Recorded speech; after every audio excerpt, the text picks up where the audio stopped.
Hello everyone. Welcome back to the channel. My name's Andre and I'm your bookworm. And today, let's see if I can get this review done before the sun is shining right in my face. I have very little time as the sun is here, but let's get going. The review we're doing today, because it's always a book review. I mean, what other videos I do are very few and in between, but today we're going to be reviewing Knife of Dreams by Robert Jordan.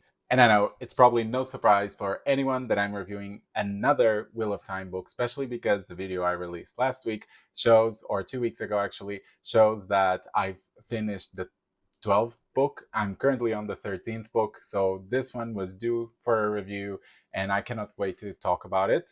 But first, don't forget, subscribe, like the content. If you're new, do all of that. Comment away which one of your Wheel of Time books is your favorite and or which character. That's a better question because that really determines if we're friends or not. But let's get on with the review.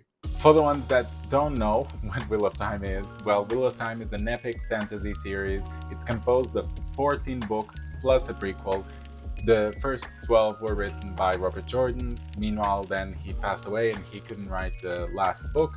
And so Brandon Sanderson, the famous fantasy writer, was able to pick up the book and actually expand it into 3 books that gave result to the final 3 books of Wheel of Time.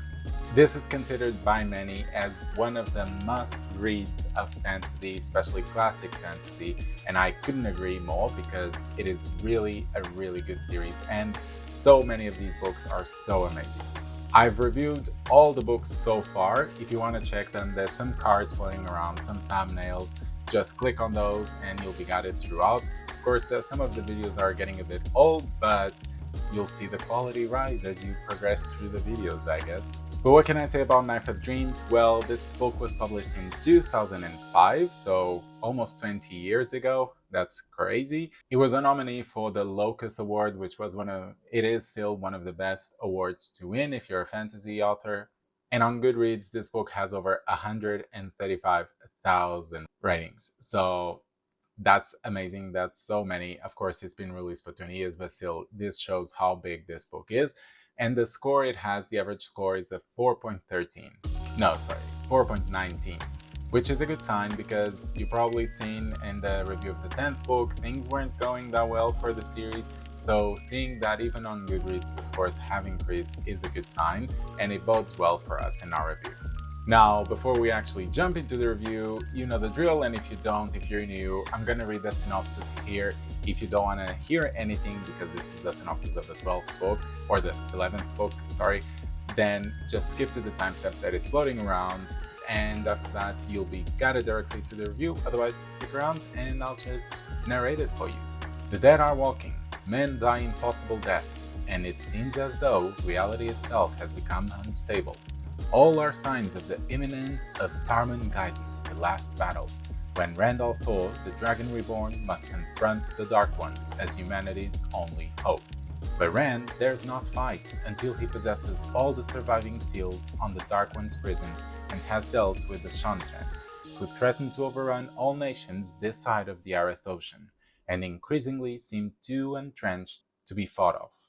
But his attempt to make a truce with the Shanchan is shadowed by treachery that may cost him everything. Whatever the price, though, he must have that truce.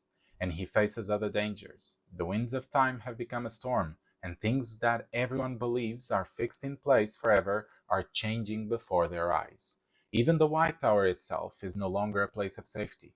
Now Rand, Perrin, and Mat, Egwene and Elaine, Nynaeve and Lan, and even Loyal must ride those storm winds, or the Dark One will triumph. Alrighty, now that we're back, just the final housekeeping task before we jump into the review, which is showing you some of the scores I gave to the previous books, just so you have an idea of how the scores are going throughout all the categories, see which ones are the strength, which ones are the weaknesses. And as you can see, the last few books have been a mixed bag. There are some that are quite good, others that are a disaster, but overall they're still positive. Luckily, the 11th book also marks the end of the slog, which was a portion many fans called that the plot slows down and there's a lot of problems with pacing. And so the marking of the end of this slog with this book hopefully also marks the ending of the not so good scores for the series, so we should see them rise from now onwards. But let's get that going, starting with plot. I think what characterizes this book, not only in plot but more in general, is the fact that you can clearly see some of the plot lines have been written of the slog, and others are still kind of finishing it. But I think that's okay because we have those plot lines that are good, that you are excited about because they're no longer slowing and just blabbering around, not doing much. You have those that are really good, and then you have the other ones that are not as good. But because there's a balance, you're able to keep up and read and have those not so good finishing up those touches before they start running. So there's a good balance between characters that seem to be dragging along with others that are epic in moments and have plot twists and character developments that leave you jaw dropped. And the fact that there's so many plot lines happening means that hopefully at least one will be of your interest. There's a court type of plot, there's a rebellion type of plot, there's also a chosen one plot, there's so many. Because there are so many characters, it allows for everyone to have a different type of plot, and it allows them to develop them truly and significantly. So I'm sure there will be something to your liking, even if you don't like the majority of the plot lines because they're still finishing the slog. Nonetheless, for me, this was a 4 out of 5, exactly because of that. There were a lot of good plot lines balanced with some that were just not as good. What about character? Well, this book has so many moments that are vital for our characters. I mean, all the ones that are mentioned in the synopsis, we have Ren, Matt, Perrin, Elaine, Nynaeve, Egwene, Lan even. All of them have such big moments. And I think it's amazing because there were characters that I was just lukewarm about, like Elaine, but I couldn't stop myself from still cheering on whenever things were happening with her or with other characters. Every single character, even if you don't especially like them, with these moments you really feel that emotion and you really want to cheer for them or be scared that they might suffer things. And I won't say anything due to spoilers, but you get what I mean. I mean, it's a skill that Robert Jordan has, and he is able to grab your emotions and make you care about characters that maybe they're even evil, and still you feel some pity for them, or you feel sad for them for what they go through or why they do the things they do. And I think that skill is amazing, is masterful. I think a lot of authors could learn from Robert Jordan and how he wrote characters. So overall, I think this category was a great job. I think it's one of the best ones in terms of character development, and it deserves a 5 out of 5.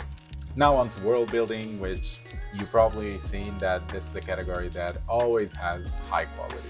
Funny enough, I think this book is one of the ones where world building might take a background role the most.